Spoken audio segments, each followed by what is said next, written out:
اچھا ہم سب یہ عام تاثر ایک یہ ہے جو لوگوں میں بڑا مشہور ہوتا ہے کہ جیسے اللہ تعالیٰ کے پیغمبر قرآن لے کر آئے ہیں اور اس کے بعد آپ نے گویا بیٹھ کے ہر آیت کی کوئی تفسیر کر دی ہے. اب کوئی دوسرا شخص چاہے وہ نظم کی رعایت سے ہو, وہ لفظ کی رعایت سے ہو, اس میں اور کوئی کانٹیکس پیش کرے تو مقابل میں کھڑا کر دیا جاتا ہے. کیا حقیقت میں بھی ایسے ہی ہے کہ رسول اللہ صلی اللہ علیہ وسلم نے قرآن ہمارے ہاتھوں میں دی اور پھر ہر آیت کی تشریح کر کے بتایا کہ اس آیت کو یوں پڑھو, اس کا یہ استدلال ہے, اس کے اندر یہ مفاہیم مراد ہیں, اس جملے کی کمپوزیشن یہ ہے, اس میں یہ فاعل ہے, فعل ہے, مفعول ہے. تو کیا اس طرح کا معاملہ ہوا بھی ہے کیا؟ اس طرح کا کوئی معاملہ کبھی نہیں ہوا. قرآن مجید عربی مبین میں نازل ہوا ہے, وہ ایک واضح ترین کتاب ہے. رسالت میں آپ صلی اللہ علیہ وسلم کو اس کے بارے میں اس طرح کی کوئی چیز کرنے کی کبھی ضرورت پیش نہیں آئی.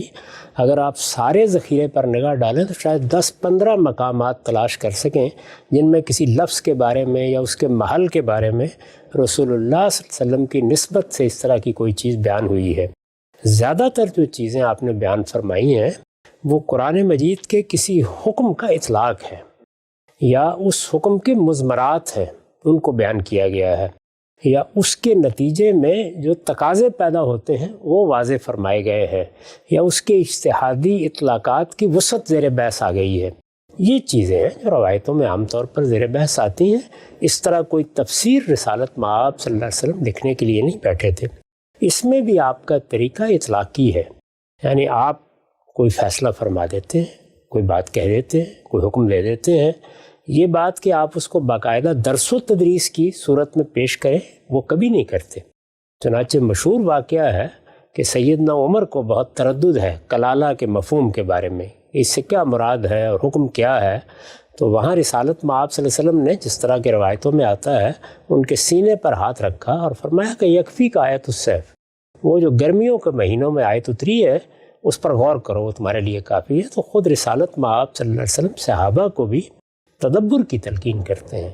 قرآن مجید جگہ جگہ ایسے اسالیب اختیار کرتا ہے کہ اہل علم اس کی طرف رجوع کریں تو تدبر کی نگاہ سے اس کو دیکھیں, غور کریں, اس کے اندر اتریں.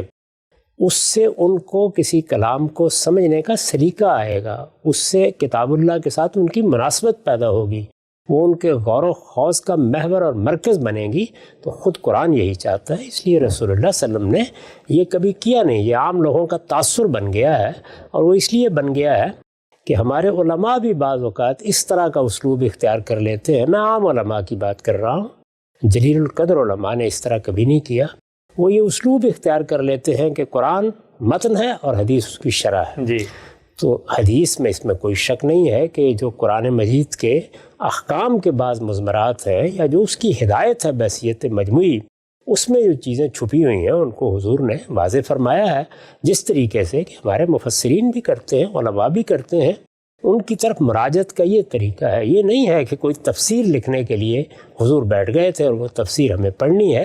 قرآن میں کیا دین بیان کیا گیا, اس کا کنٹینٹ کیا ہے, اس میں کیا احکام ہے, کیا ہدایات ہے, اس کو رسالت مآب صلی اللہ علیہ وسلم بیان بھی فرما دیتے ہیں اور بارہا اپنے عمل سے بھی اس کو واضح کرتے ہیں.